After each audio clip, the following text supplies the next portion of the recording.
I guess it started in about my late 30s or early 40s when my teeth started going bad. I had root canal issues and cavities, and so it seemed like I was going into the dentist all the time to have a cap or a root canal or something. And then pretty soon it got so bad where I started to have teeth that were going bad and they couldn't be fixed.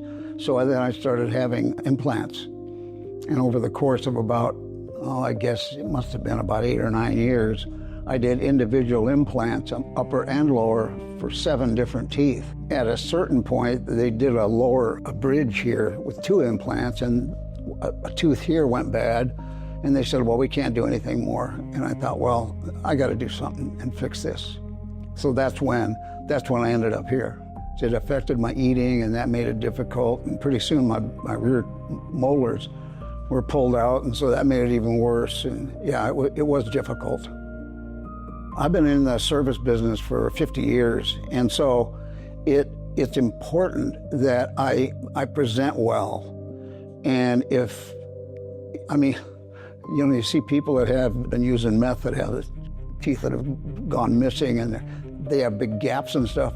Well, we try to ignore that, but it still makes an impression. And so I was very conscious of that. I was very keyed into how we interacted with our clients or patients, or I was in the ambulance business or the towing business. I was really keyed into that, about customer service and how we create that bond. So I thought, I'm going to do some investigation.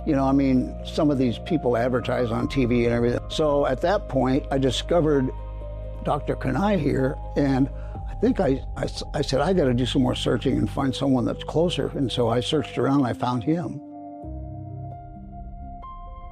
From the very, very first, when I walked in the door, I said, I like this place. I went in, they did the exam, the people were talking to me, they were sitting in there sometimes for half an hour or 45 minutes, just chatting and stuff, and I thought, wow, what a great feeling that is.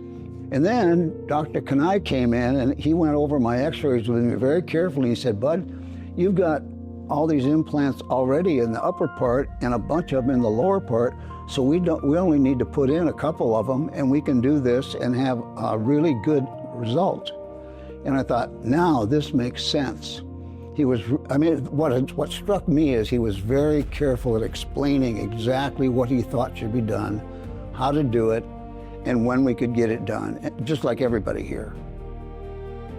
They put those in, and they showed me in a mirror, and they said, smile, and I went, wow, amazing. I was really, really amazed because I thought my teeth looked okay, except there was a missing one there. But they were a little discolored and things like that. And these are really even, and they just look good.